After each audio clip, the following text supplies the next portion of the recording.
I came on the Amanda Show. We didn't get along at first, but I thought you were so cool, and I really wanted you to like me. On the set of Drake and Josh, they looked like the perfect best friends. Two brothers, laughing, fighting, getting into crazy trouble. We all loved watching them. It felt real, like they really cared about each other. But behind the scenes, it was very, very different.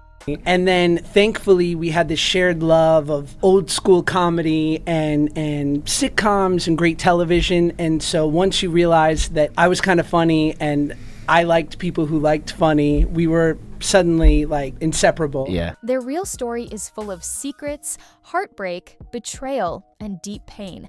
And today, you're going to hear the truth. When Drake Bell and Josh Peck first met, they were just 14 years old, working on The Amanda Show. Josh thought Drake was the coolest guy ever. He really wanted Drake to like him. But Drake? He didn't feel the same. At first, he didn't even like Josh. It was a rocky start. But something funny happened. They realized they both loved old school comedy, shows like Abbott and Costello, and I Love Lucy. She wants to hear about a story. Oh, you want to hear a story? I got a story. All right, so you got this. There's this guy, right? He's driving his bike, and he falls off, and his kickstand goes right through his leg. Right through his leg. That love for comedy made them inseparable. It was like magic. They became close, laughing together, making jokes, hanging out even after work. But even back then, both boys were hiding deep struggles. Drake was facing horrors no child should ever know. A man working behind the scenes had gained Drake's trust, and then destroyed it.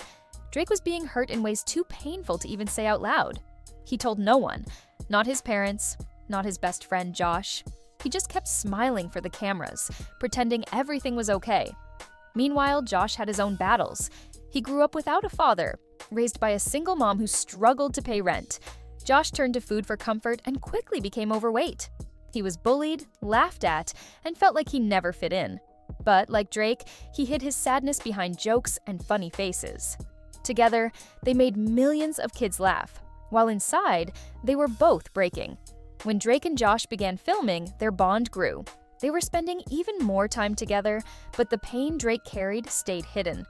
Every day on set, he had to see the man who had hurt him, pretending like nothing happened. Josh sensed something was wrong. That big break between Drake and Josh and Amanda Show is when I told my mom what was going on. We went to the police, the investigation, all of the stuff that you saw in the documentary. That was when all of that was going on. And then when we shot the pilot, we were in the middle of the investigation, but nobody had known anything because Brian hadn't been arrested. I had to come back. Like the Amanda Show, where the dude was, where the abuse was happening, having the monster in your own, in your safe place. Still, where I felt most comfortable, where I was the happiest, was when I was on set with you guys. And the worst part was every day I got there, the monster was there. Drake seemed cold sometimes, distant, but Josh didn't know why. He just thought maybe Drake didn't like him anymore. Drake, on the other hand, was scared. Scared that his secret would ruin the show. Scared that Josh would hate him. Scared that everything he loved would disappear. So, he kept it all locked inside. He even started losing his hair from the stress. But somehow, he pushed through. The show was a huge success. Kids everywhere loved it. Drake was the cool guy, the heartthrob. Josh was the goofy, lovable underdog. But even on the show, there were cracks. Drake's character was always winning. Josh's character was often the joke. And off-screen, that imbalance started to hurt. Josh loved Drake like a brother, but sometimes he felt invisible. As time went on, Josh lost weight. He transformed himself, hoping it would fix the way he felt inside. It didn't. Even though he looked different on the outside, the pain stayed. Oh, I've got all this stuff that nobody knows about that's going on. Oh, is this gonna hurt our show? Is this gonna, when this drops, is Josh gonna look at me and be like, bro, you took our dream away. Like, you took my dream, like everything, like, are we gonna lose our show? Drake even said he started losing his hair due to all the stress he was feeling. He tried to find happiness through partying, drugs, and alcohol. He just wanted to feel normal. Meanwhile, Drake stayed busy with acting and music. In America, his songs didn't blow up, but in Mexico and Latin America, he became a huge star. He learned Spanish, performed for thousands of screaming fans, and lived a whole new life. Even though they were living separate lives, Drake and Josh still crossed paths once in a while. They'd smile for the cameras, post photos together, and pretend everything was fine. But the truth? They had grown apart. Drake still wanted to be close. Josh had moved on. Then came the moment that shattered everything, the wedding. Josh got married in 2017. Drake wasn't invited. He found out about it through social media. Heartbroken, he posted angry tweets. "The message is loud and clear," he wrote. "Ties are officially cut." Fans went crazy. They picked sides, they demanded answers. Drake gave interviews saying he felt like a sad brother left out. Josh said he hadn't invited anyone from the show, not even Drake.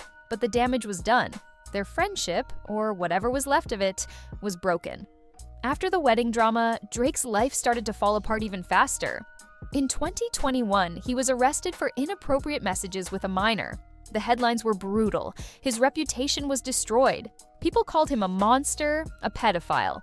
Josh quickly distanced himself, going on podcasts saying they were never really friends, that they were just co-workers, that they hadn't spoken in years. It hurt. Bad. Because it wasn't true. They weren't best friends anymore, sure, but they were more than just co-workers. They were brothers once. And now Josh was pretending like that bond never existed.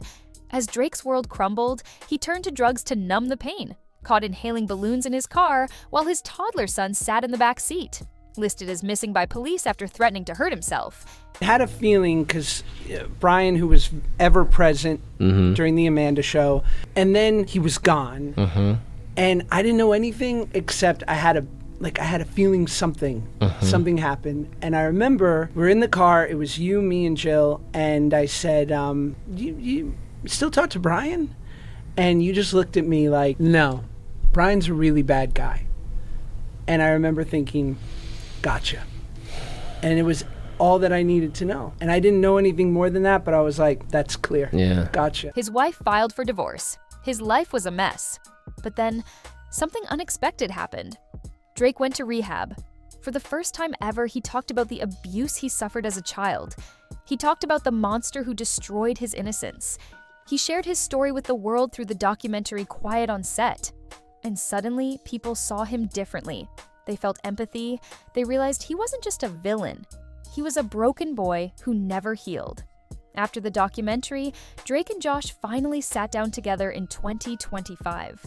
They recorded a 2-hour podcast. They laughed, they cried, they talked about everything.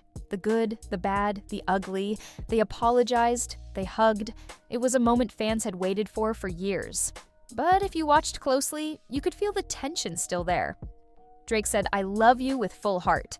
Josh said it back, but it sounded forced, almost like a joke.